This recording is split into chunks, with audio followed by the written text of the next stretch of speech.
HTC episode. Okay. HTC episode take 1. Girl, you got. I literally work in film. No, you got this. HTC episode 1 take 1.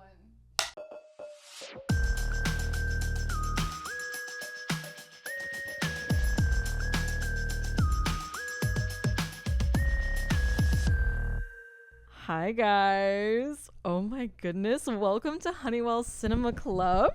I'm Brenna. I'm Emma. And we're gonna kind of just have a cute little sleepover hangout chat, and we're gonna discuss our debut film that's coming up. So I hear a little birdie told me act like I'm not the production manager. Yeah, for real. But a little birdie, Yeah. a little film birdie told me this film might be called Clover. It is. And that maybe perhaps it could be based on true events. What? Did someone say that? Who said that? Who said that? That's crazy. Yeah. Loosely based on true events. Right. So that's interesting. Yes. But okay, what is it in general though? What's the inside scoop? Do you have a log line? Yeah. So actually, because I can't memorize anything, I have it. Smart. So Clover is basically a romantic, I guess you can say dramedy. There's not really a lot of comedy. There's a more situational, best friends kind of teasing each other comedy instead of knee slap comedy. Yeah. But the log line is two childhood friends reunite in college and rekindle a deep bond. But when long buried feelings, oh my god. You're good. When long-buried feelings resurface during a late-night argument, their connection fractures, only to be tested again at a dinner party months later, where the truth finally emerges, along with a painful revelation. Dun dun dun. I mean, I would go see it. But that sounds so fun. Yeah. Oh my god, are you so excited? I'm so excited. I'm so nervous now that it's getting closer to the day because we're... How far away is it? It's less than a month. Less than a month. We start shooting August 15th. Night shoot August 15th. Yeah, it's less than a month. Literally July 20th when we're recording this. And that's so true. So yeah. No, I had my cousin Taylor is driving up to help with this project, and he was texting me about it the other night, and he was like, "How are you feeling? How's everything going?" And I was like, good news is we have a cast. That is great news. And that the cast, is such good news. The cast is dream cast.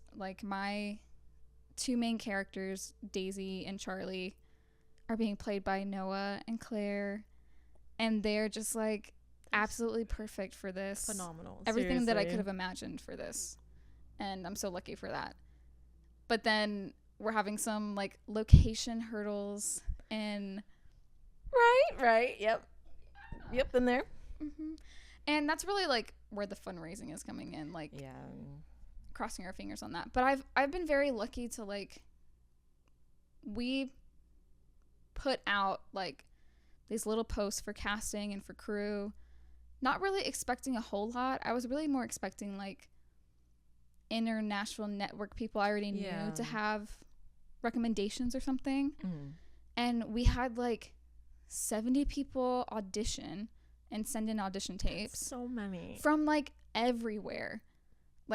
From New York, from Chicago, LA. From Atlanta, LA, and Nashville. Literally everywhere. Never could have guessed that. And then same for crew. I think there was close to 40 people. Yeah. Maybe 30 for crew.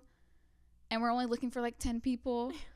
And so that was really nice too, to just get so many messages from people being hey, if you need anything, I have this, and I'm so down to come and work on this. People have been so supportive, just jumping out of the woodworks, being if you need anything. And it just shows you that people care and want art locally and just want to do it, even if it's for right now free. We're just little girls. We don't have the funds to do that right now. That would be the goal one day. But that the fact that these people have serious careers, full busy lives as adults, and they're I would love to spend time and or money or energy helping do this thing. And it's just so cool that people believe in it and have that desire to. I know. And like some people have like found us on TikTok, and I'm like, a lot. What do you mean you found us on TikTok? A lot of people have. I'm like, what? And we have this one guy, Will, who is our associate producer, and like he has a full-time content job and like works in content, but he wanted to work on a narrative piece and just came across our stuff on TikTok, and I was like, that's amazing. Like I love that. This is the one thing, not the one thing, but like something I really love about film, and what made me want to work in this industry in the first place is like I grew up doing theater, and in theater, like you create such a close like family like bond with people. Same like if you're doing sports, because like I did sports when I was younger too, and like you're just around people so much, and you're really like all working on something you're passionate about and really care about. And so then you're taking care of each other to try to make this be the best it can be. And film is like that, and you're always working on something new and like creating something new, sharing a different story. And I've always loved that. And so to have this many people like be interested in it just means a lot. It is so heartwarming. Just it's so cool. And we're like, I'm still relatively new to the area. You've been here just over a year. Oh no, a little bit almost 2 years. Almost 2 years, actually. And so I don't know, like for me, like who was just felt like a little baby here, like to see people like be so welcoming and like, yes, let's do it, let's make the thing. I'm like, that's so exciting. Like I know, I love it, especially coming from like Florida. Both of us kind of came from there recently, not like from there, born, but coming from there. There is stuff in Florida, but this is like so different. It feels so different already. Even though we're just still little babies. Fish, big pond for us. People are still like ready to help out the little fishies, and I'm like, yes, I know. And like this is unpaid. Like we only have enough money to like pay for equipment and pay for food, for cast and crew, and for like the development of the film. And so that was even more shocking that people were like we had so many conversations where I was like, are they aware? Like, did they see the part where it was like, it's not paid? I was like, and they're all like, like a lot of them just too want an excuse to come and stay in Nashville and like see friends that they know, and like that's a good excuse to like work on your craft but also visit your friends. That's the best, 100%. So, I love it so much. Okay, so we know the vibes. We know a little bit where we are pre-production. Yes. I want to take it back a little bit. I want to go back to the inception of this baby. Oh Lord. How did this come about? How far away was it? Was it like once in a blue moon, random? It started in August of 2009. No. Oh my God. Wait, it was kind of giving. I was like believing you though. Okay. No, go for it. No, it kind of does and it kind of doesn't. Like the story itself, I started working on in college after taking like a screenwriting class. It was just something that kind of came out of that class. And I don't know, I moved around a little bit growing up. Like I'm originally from North Carolina, but then I moved to Florida, then I moved to Alabama, all over, then back to Florida, and then now in Tennessee. But I moved to Gainesville, Florida, where UF is, where we met. Oh my God, go Gators! Go Gators! Oh my God. But I moved there in 3rd grade and lived there for 4 years, and then moved again to Birmingham in 7th grade.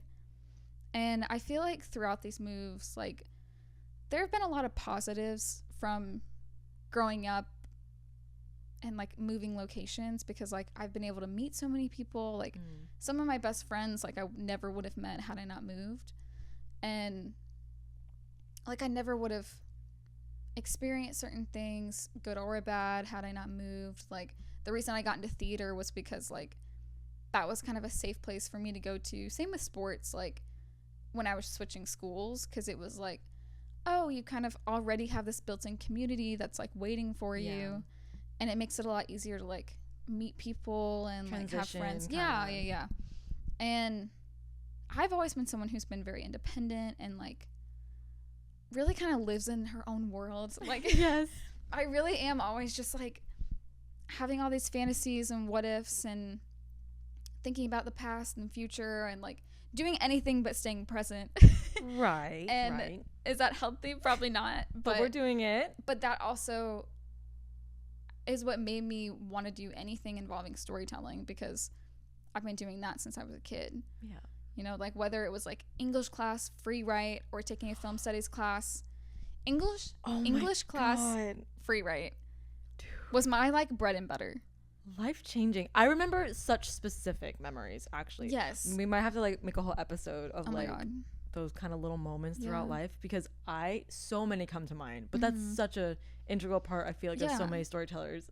Was like a free write in English class. That's so great. God, I used to be writing like Christopher Nolan, like Marvel grade, like a big idea, dig out of up the archives stories that were so dramatic, and I'd like plop you in the middle of a story in media res. Yeah, and then I'd tell I'd like be talking to one of my friends about it, and they'd be like, I was writing like what I ate for breakfast, like. And I did both. I did both.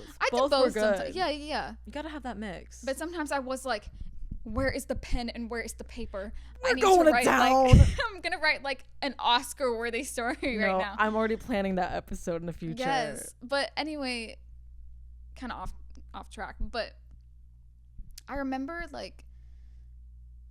after I moved to Alabama, like I just kind of went through a lot during that time, because I was there probably the longest that I had been in any other state, and I just really like spent a lot of time reflecting on like the past and like what ifs and stuff. And then when I went back to UF for school, that kind of spiraled even more. Yeah. Because for the first time I was living somewhere that I had already lived. That's so true. You know, like I had come back to this place. We come to this place for magic. Oh my God, when I saw the F1 movie in IMAX, I have to mention F1 everywhere I am, but Nicole Kidman came on the IMAX screen and I said, yes, we do come to this place for magic. We come to this place for magic. We do. We come to this place for Brad Pitt F1. For Lewis Hamilton. Yeah. For Lando Norris. We do. I love it. Okay, that's interesting though, because living in a place, moving somewhere else, coming back to that place. Because I know a lot of people that move around, but coming back, that is an interesting like difference. And like also with all of these moves, there really wasn't much like preparation for it. It was like always pretty last minute. It was always like, I don't know, I'd say like, what's the end of the school year, like April, May, and then my family being like, hey, we're gonna move, and me being like, oh. Nice. And then my friends like throw me a going away party, and then I'm like, wow, I'm probably never gonna see these people ever again in my life.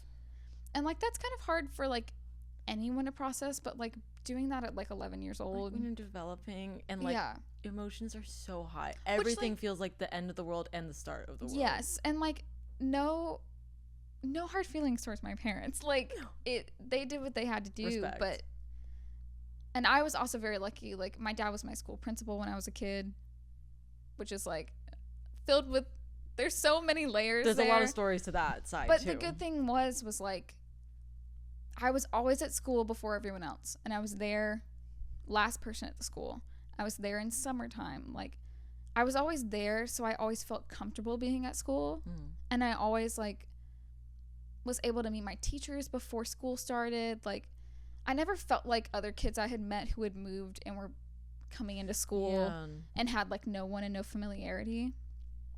And so anyways, I came back to UF and I started running into like all of these people who I had gone to school with when I was little.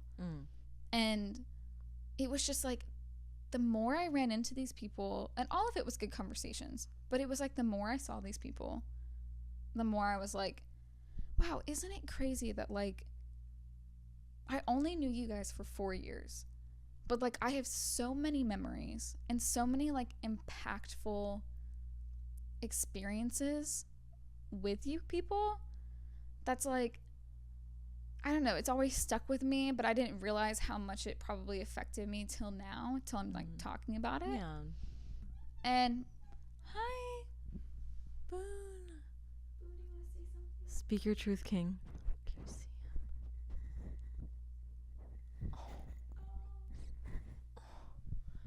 That was my cat, Boone. Hey, Boone, come up here. That'd be so cute. He never does this. That was so special for the 1 second. I'll remember that forever. That was crazy. Yeah, thank you. He's been so clingy lately. I'm like, he has. That's crazy. But you're seeing everyone. I'm seeing everybody, and I'm like sitting there. I was working at a coffee shop in Gainesville for a long time, and I was always working morning shifts, and so I had a lot of downtime in the morning. It was like we'd open up. I worked in the Airstream at Opus Coffee. Shout out to Opus because I still love Opus. We love Opus. I still order their tea. That's crazy. No, it's actually insane. Like, we live in a completely different state. Opus tea. Because she's a ride or die for Opus Coffee. Please sponsor us. No, for real. Anyway, it was just like I had all this downtime, and I was taking these screenwriting classes, and I was meeting all these people from this time in my life, and then ended up having a meeting with someone who really got me thinking about someone else in this class. And I left that meeting being like, wow, I really wonder what this person's up to. Like, from what I heard, he is doing like things very similar to me. And it's always been interesting to me because all of my close friends, the earliest they knew me was like 14. Know me is like 14. And so it was weird meeting these people who knew me when I was like 9 years old to 11 years old. Because I was like, whoa, like that was also a really weird time for me, like in the middle of like growth and like kind of learning about yourself. And I know I was like super shy, but also like really weird theater kid, and was just like trying everything and doing so much. And then you meet these people who have these enormous impacts on your life, and then I move and I never get to talk to them about it. And then being back in Gainesville, I felt like in a way I was starting to get like the closure there that I never got. Wow, yeah. Because I was like running into these people, and I was like, oh my God, how's this person? How's this person? Like, what are they up to? And I'm hearing like these people say like, oh yeah, like they wanted to do this when they were a kid, but now they're doing this. Or like this person wanted to do this and he's doing this right now. And that is something that I don't really get to hear that much. Hi, bunny. Boone wants to talk.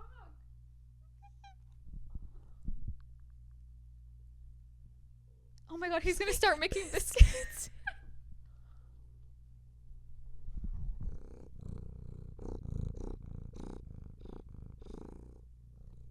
ASMR. Boone is the loudest purr. He's the loudest purr. Like it does look like he's still learning how. You were telling me this. He's like still, he just started doing this. He's a recent baker. Like he uses his back paws too, and I'm like, he's being so sweet right now. Cute. Usually he's like, I don't know what y'all are doing, but bye. Yeah, he does not. He's like hiding under my bed. This is really. He's like, I just want some love. This is so cute. This is exactly what I pictured for the podcast. Like Boone just chilling around, and we're just talking about film and how they came to be. Hi, bunny. This is so cute. Oh, he rubbing up on mama. I'm gonna cry. No, I'm feeling emotional and I don't know why. This is so cute. I feel like he's on his like period or something. Like he's so clingy right now. Did he just drop into a split? What the fuck was that? No, that was crazy. I can't believe we got that camera. We need to watch that back. It looked like he was went. Oh my God, right into a. So funny. That's funny. He is on one. Oh my. For real. Trying to butter me up for something. For something. He probably puked in your bathroom or something. No, for real. He's like, I'm sorry. Oh, so cute though. Anyway, no idea what we were talking about. Talking about like where people get to.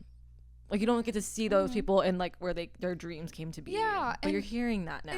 It was so interesting too that like no matter who I ran into from that school, and maybe there was like, I think there was like 2 people who didn't do this, but it was like majority of people who I ran into all brought up the same person. And I was like, we've established very early in this conversation, like, I remember you. Yes, we were in the same class. Yes, we went to the same school. And it's like mid conversation, they're like, yeah, you were in this person's class. And I'm like, yeah, we confirmed this a while back. Don't drink my water. Don't drink my water. You're trying to be sneaky right now. He switched up to you. That is so funny. Oh, he's so cutie. Oh my God. Okay. But they were all mentioning this person. And I was like, not that I have a problem with that, but it was just like a side comment. Interesting. That was just weird. Yeah. I was like, okay, cool.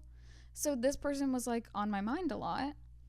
And I was realizing, I was like, well, if there's anybody that like I wished I could have had like a catch up with and like sat down and talked about like stories and stuff, it would have been this person. Yeah.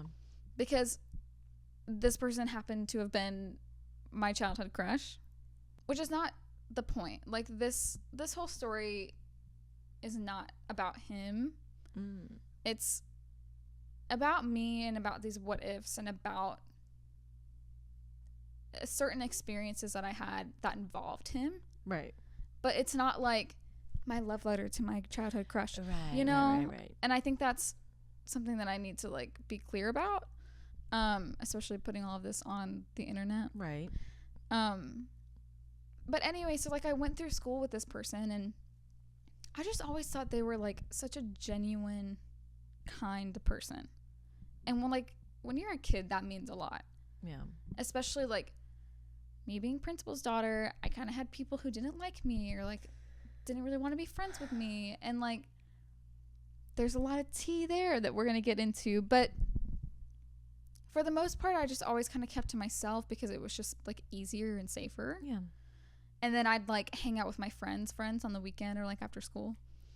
And this person is someone who like always looked out for everybody, so it seemed. And I felt like I always try to do that as well. And like sometimes don't succeed, obviously, but I always try to do that. And so for someone to have done that for me at that age meant a lot to me at the time, and is really why I liked him. Like putting aside that he was like the popular guy and was like doing sports and like was doing these things, like I just genuinely thought that he was like a kind person. He was nice. He was nice. I thought he was super funny. I thought he was so smart too, which I still think is true. But like, which when you're a kid, I'm like, oh my God, he can like multiply. He's multiplying so fast. How is he doing it? Oh my God. Like a question would be asked in class and he would answer and I'd be like, wow. Oh my God. Oh my God. Oh, who is you? My, like, me still trying to.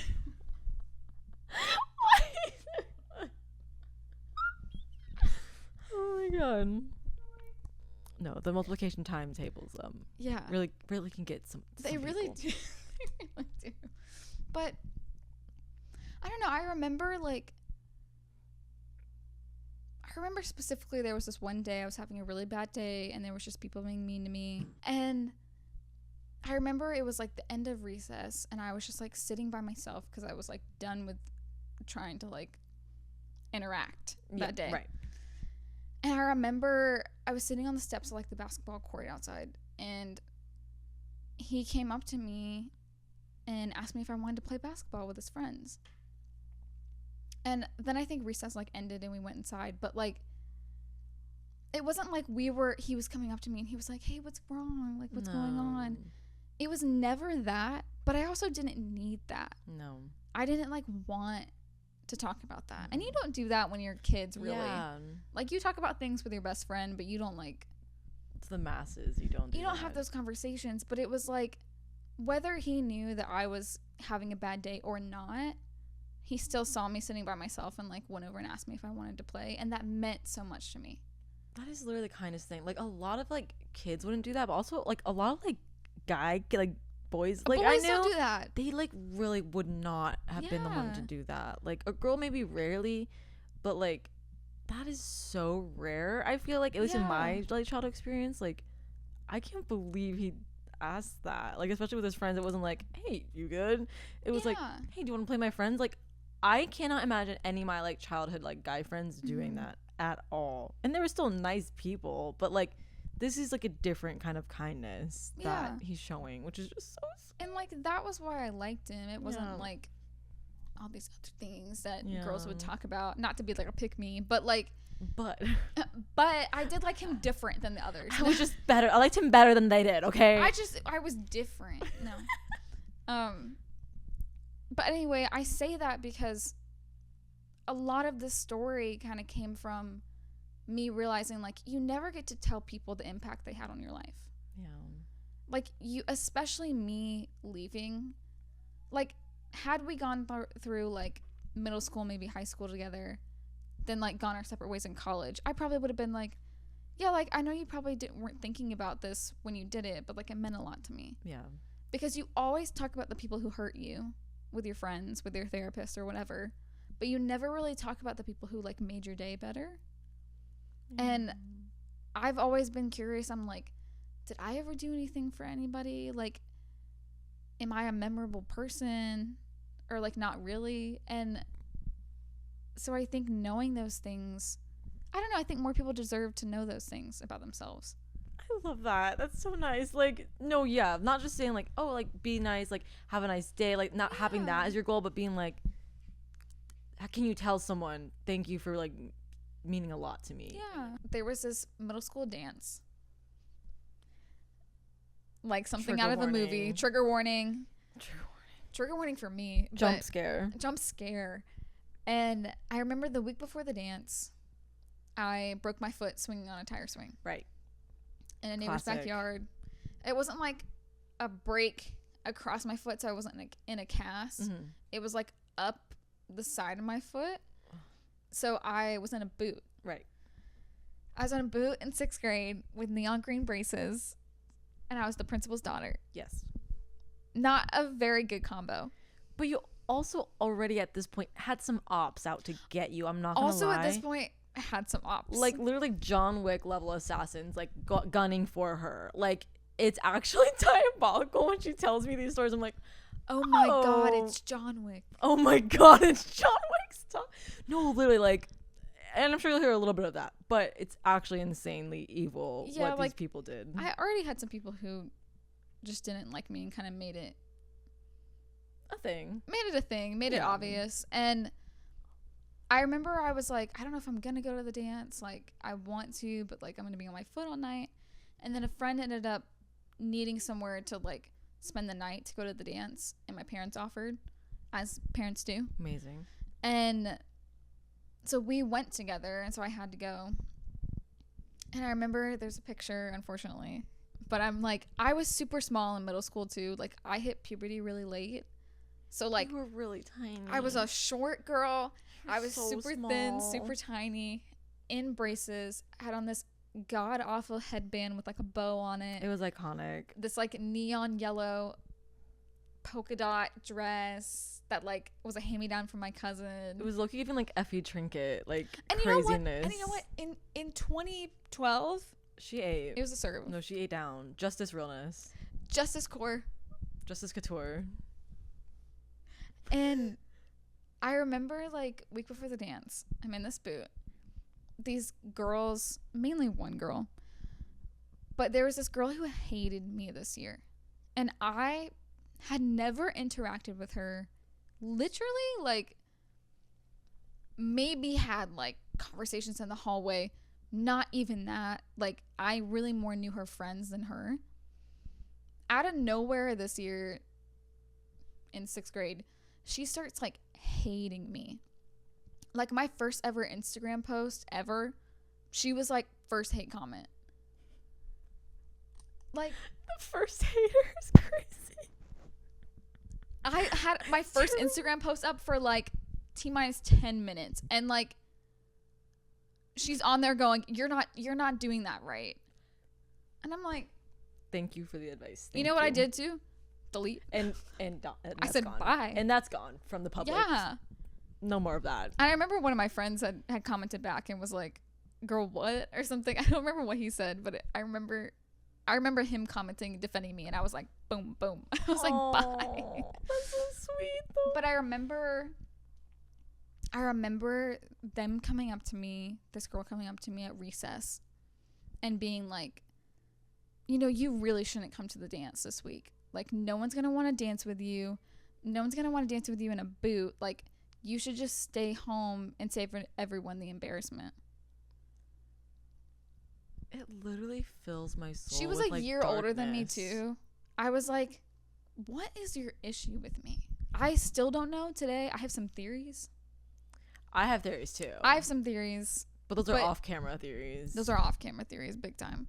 But she just hated me so much and like really didn't want me to come to this dance for some reason. And something's going on at home, girl. I know. I'm like, oh. Damn. But I remember I went to this dance.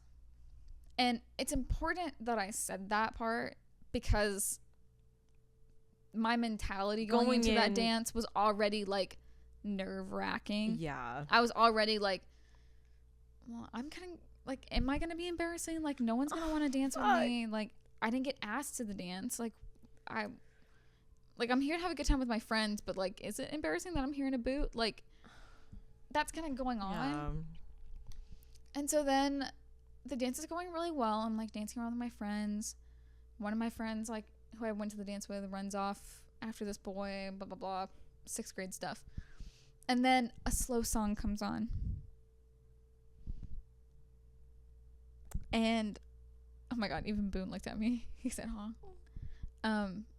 A slow song came on, and I said, perfect. I can go sit down. Amazing idea. What if I sat down? My foot has been killing me. I am going to take this opportunity to go sit down. Mm-hmm. I don't remember if someone like said my name or whatever. I just remember looking up, and I remember it like it was yesterday. I look up, and this boy who I've had a crush on since like day 1 of 3rd grade is walking over to me. The problem was, it was not just him.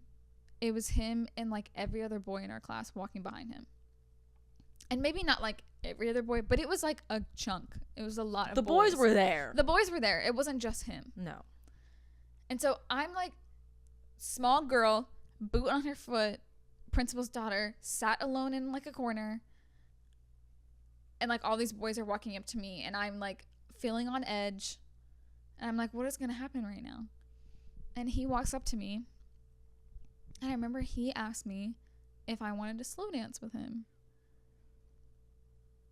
And immediately, all the boys behind him started laughing. This is my Taylor Swift and Kanye West moment. I immediately, from that reaction, thought they were laughing at me. It was like hyena 12-year-old boy like hitting each other laugh. Yeah. And I remember specific boys being there too, and if I didn't, I would have been like, did this really happen? Did this not happen? But you know. But like I remember specific boys who were standing there laughing. Mm-hmm. And I remember looking at him, and I don't think he was laughing. I'm pretty sure he was like serious. But I immediately thought that it was a joke. And I thought they were making fun of me. I thought it was like a bet, or I thought it was like, oh my God, Emma's over there. Like, go ask her if she wants to dance. Or I thought it was like a pity ask. Yeah. And I was like, all of the above don't make me feel good right now. And so I did the one thing that I knew how to do. And I got up and I sprinted to the girls' bathroom. And just my luck, I walk in there. It's another girl who doesn't like me. Another John Wick. I don't know. I remember probably not really talking to him that much after that. And then I think more towards the end of the year, everything was fine. Like everything went back to normal. But like that story to me had always been that story. That story. That's how it happened. I was like, this is a joke. this person who I never in a million years thought would like make fun of me, made fun of me and made me feel bad. And I kind of gave up on like him ever liking me after that. And cut to, I'm in Gainesville and I'm sitting with my roommate and I'm telling her this story and I'm like, yeah, that was a really sad time. And then she's like, have you ever thought that like maybe he was just asking you because he wanted to dance with you? And I was like,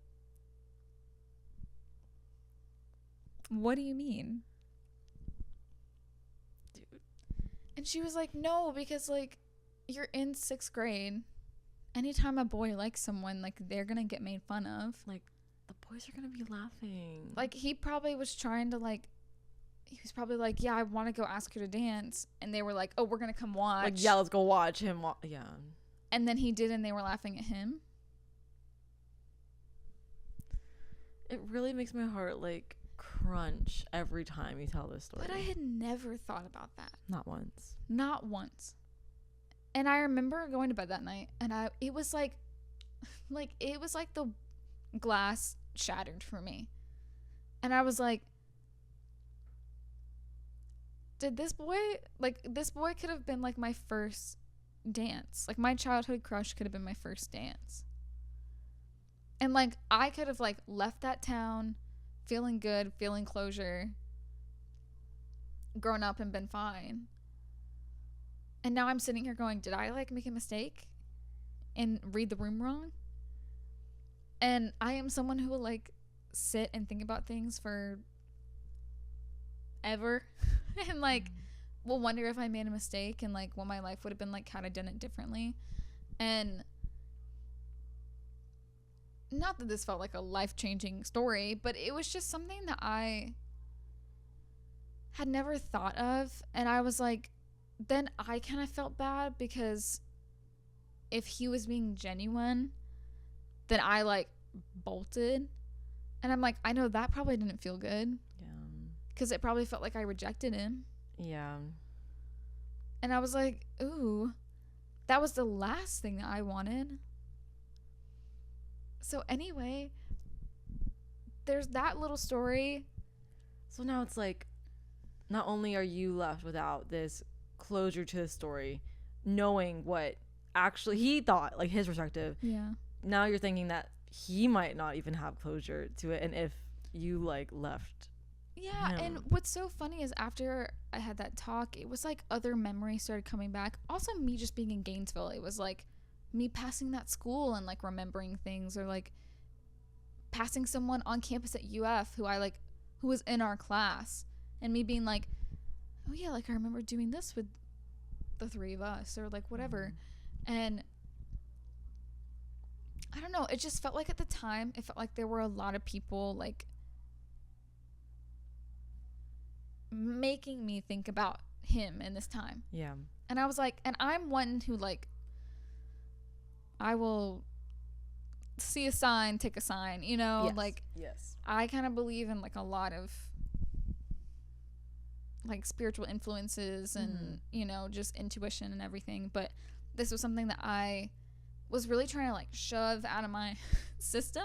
And it said, girl, you need to look and listen. I said, you know, I think I'm gonna like let this go and move on. Next day I run into someone and they're like, oh yeah, you were in this person's class, right? And I'm like, that's crazy. I'm literally trying to like be a grown up and move on, and the universe is not letting me. God is like, no, you need to figure this out. You need to process this. You need to cook here. And I said, oh, why? Anyway, so I had this story in my head. Keep having these experiences where I'm thinking about this person now. And then I graduate college. Congrats. Thanks.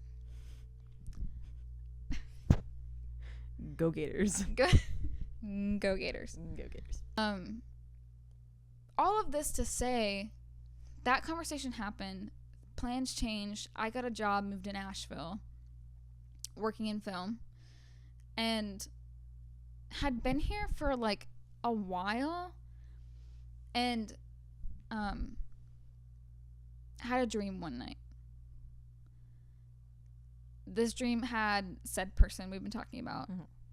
And it was super dramatic. It was like very like sad is the only word like I have for it. It was just super intense and very like anxiety driven.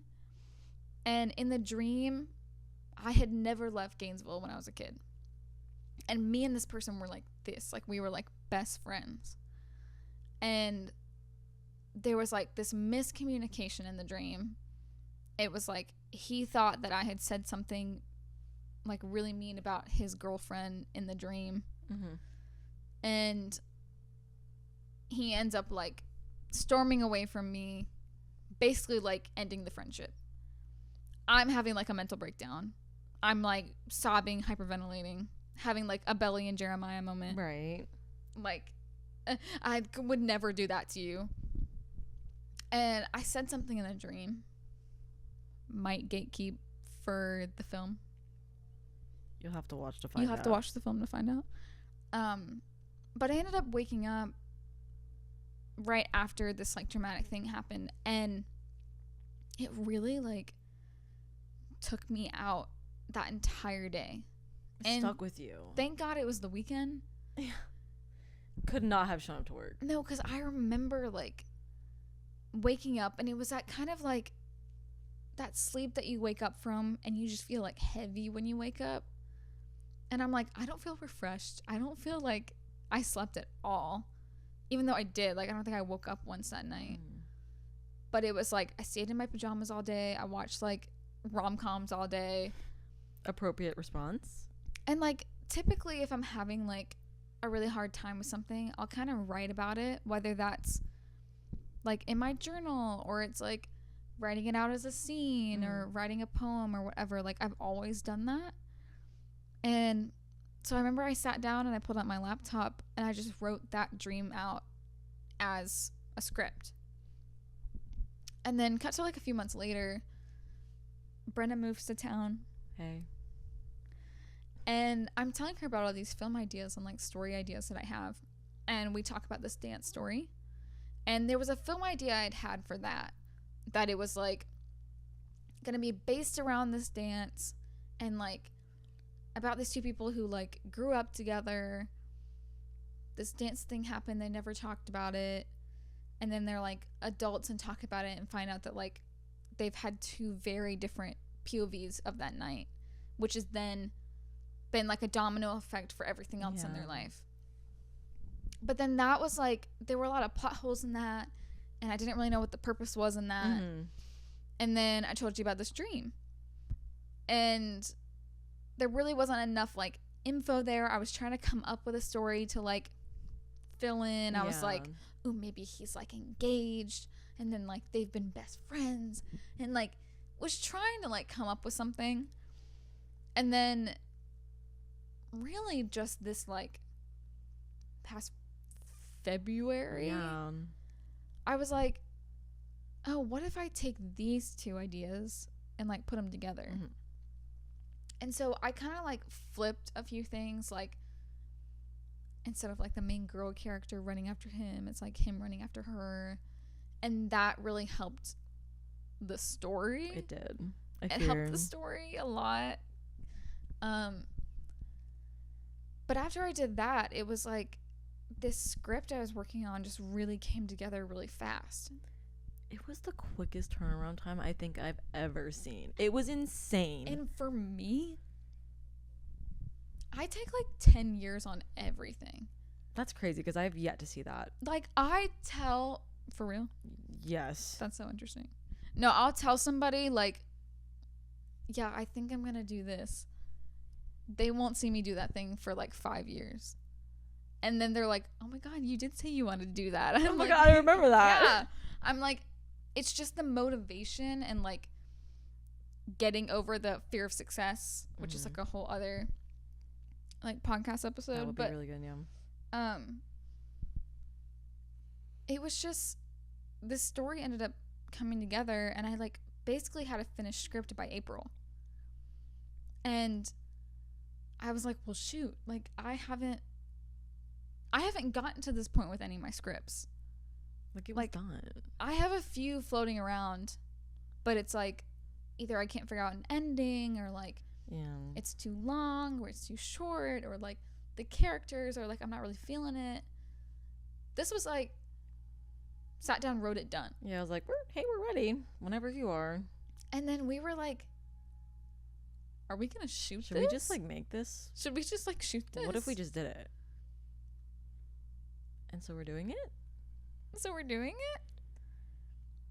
But like that's kind of the backstory behind it. But now this story has also become like so different too from what all of that is. Like, it's not like documentary, autobiographical. No. It's very much, I think, like a lot of the past stuff and like things you've been through and feelings you've had are real. But did you drip like all over? Yeah, that makes sense. I believe that. But I feel like it's a lot of you like processing your perspective and you reconciling with that time of your life and what your ideas of that time were and realizing, oh, maybe someone else thought something different. Yeah, and like I've said a lot of things about this person during this episode, but like this film is for me. Like I'm someone who really struggles to have closure in my life because I kind of move so frequently, and I've never felt like, I don't know, this person is just someone who I've always felt like, you know, like Linger by like the Cranberries or whatever. When that was all happening, that's when I was making like mood boards for this, because I was like, that's kind of what it feels like. I just feel like I have like a shadow of like this memory and I have to do something with it. And if I can't sit down and like talk to him and be like, oh my God, isn't this so funny? Like that all these things happened. Then I'm going to make a film about it. She's going to write it down. Then I'm going to write it down. And make a whole because that's like the only script. thing I know how to do is that's like. That's how you process it. That's how creatives work. Especially if you have an idea or a memory or something that is very prevalent poking your shoulder. Yeah. Like, give me attention. Like, I need attention. Like, something needs to happen with me. You have to listen to that. And I think your life, like where you are right now, 100% was saying, turn around. Look at me. Give me attention. Please. Like, this needs to be happening. And I think you let it happen. And that's why it came so fast and, like, easy, seemingly. Like, not like it's easy doing that stuff. But easy, free-flowing. Like, this was meant to be flowing in that way. It's just, like, inertia and energy. It needed that attention, I think. Yeah. So it's really interesting to, like, hear that it's taken years. Like, you were literally, like, 6th grade. But even before that, with these experiences. Yeah. And then living through that. Kind of, like, trauma, hiding that in the back. But thinking on it every now and then. Talking about that experience with a trusted friend. And her being like, but what if... And shattering that. But what if this... And that completely. The what ifs shatter everything. And then reconciling with that is a crazy adventure. And then I hop along and I'm like, oh, like, what if you, like, wrote that? And you're like, oh my God, what if I did? And then you did? Yeah. That is an incredibly crazy journey. And it's been like, you know, and I'm going to let this secret fly. This is the second time that we're recording this episode. Oh my God, who said that? But I bring that up and I'm honest about that because I scratched the first one because I gave a little too much detail. And this story is so, like, close to my heart. I've had a lot of moments where I've been like, oh, shoot, like, I'm going to record this and I'm going to, like, put this out. And, like, I'm promoting this thing. And, like, if he's seen anything, like, I just get so worried about people misunderstanding me. And that's something that I've worried about since I was a kid. It's like I've always felt if someone just asked me like what I was thinking, like I'm 99% of the time honest, straight up, if you just ask me.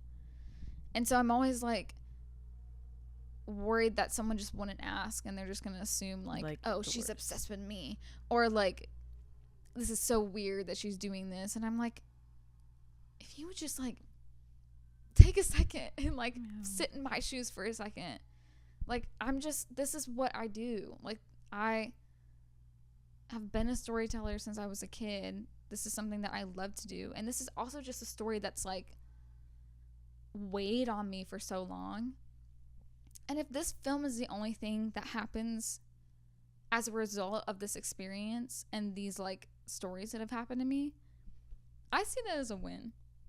Like, if this is the only reason that like this person briefly came back into my life, that's okay with me. Yeah. Because like it's gonna be my first directorial debut.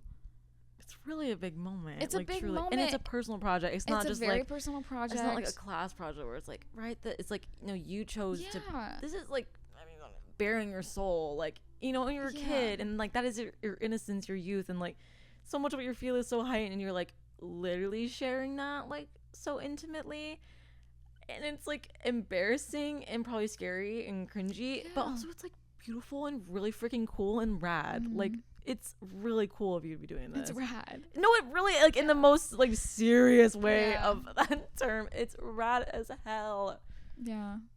But I said in my letter from the director or whatever, like, this is a film that's dedicated to my time in Gainesville. This is dedicated to like little Emma. This is dedicated to my childhood crush. This is dedicated to Gainesville. Like, this is me trying to like gently close that chapter and be like, this place, these people, like this whole experience meant a lot to me. And if I never get to tell any of them that, that's fine. But I'm gonna like put it in something that, I don't know, that I can like put out there and be able to let go of it with. I love this story so much. Out of words. No, it really does. Like, and again, because we've literally recorded this, I've heard this. This is probably my 4th or 5th time hearing this full story, and it never gets old. Like, I don't know, I feel it so intensely every time. As soon as you start talking about the ops, the John Wicks, I'm like, the ops. I literally get sick to my stomach, and then I can just. Again, it's like literally out of a movie. Like, I can perfectly picture a boy that I was like crushing on as a kid coming up to me and asking me that, and then the boys of that grade like laughing. I would literally die. You handled that so well, like way better than I think I would have. And it's like I can totally see like that embarrassment and the thought of like, they're laughing at me, they are doing this to me. And then also having that moment with your bestie in college like 10 15 years later, being like, oh my god, was I wrong about this instrumental moment on my life that has like weighed on me this whole time? I feel that so strongly, and if I'm feeling it, then someone else does too. And that's why I love sharing things like this, like, because it is so intimate and personal and scary and embarrassing and cringy and all the things above, but it's that because it's human and like we all feel that, and so someone else will resonate too and be like, oh my god, like this is something I've been thinking about, and like I totally was also like almost made fun of at a dance, or like I was in a boot at a dance, or like these things like that just like keep you up at night. And it's like, what if like my childhood like you don't never know. But we all feel these things, and because it's so deeply intimate and personal and embarrassing and scary, that's what makes it so fun. If you would like, please go ahead and subscribe. We're gonna be doing, I don't know how often, but we are gonna be doing more episodes. Some will be about specific brainchilds. It's just everything. It's like us coming into like the Nashville film scene, trying to break into filmmaking in general, which is such a crazy journey, and I think that's really important to share. Projects, writing, talking about like our experiences through production. Like, we're gonna definitely dive deep on like our struggles as like new filmmakers and our experience learning how to navigate the industry. Like, that's something we want to share while we're in it. And like also like might be having some cast members on, might be having some crew, maybe we'll see about that, might be having some people. That'd be crazy. And then like current like filmmaking and like industry stuff, just all stuff. So if you like us at all, that's really cool. If you like filmmaking or people trying to follow their dreams, this is kind of the vibe. But we're kind of just like cozy girls talking about stuff. So this is going to be the vibe that we're going for. So you'll see us around. We're going to have more content coming soon. So please subscribe. It's literally free and it helps us so much. Thanks for listening.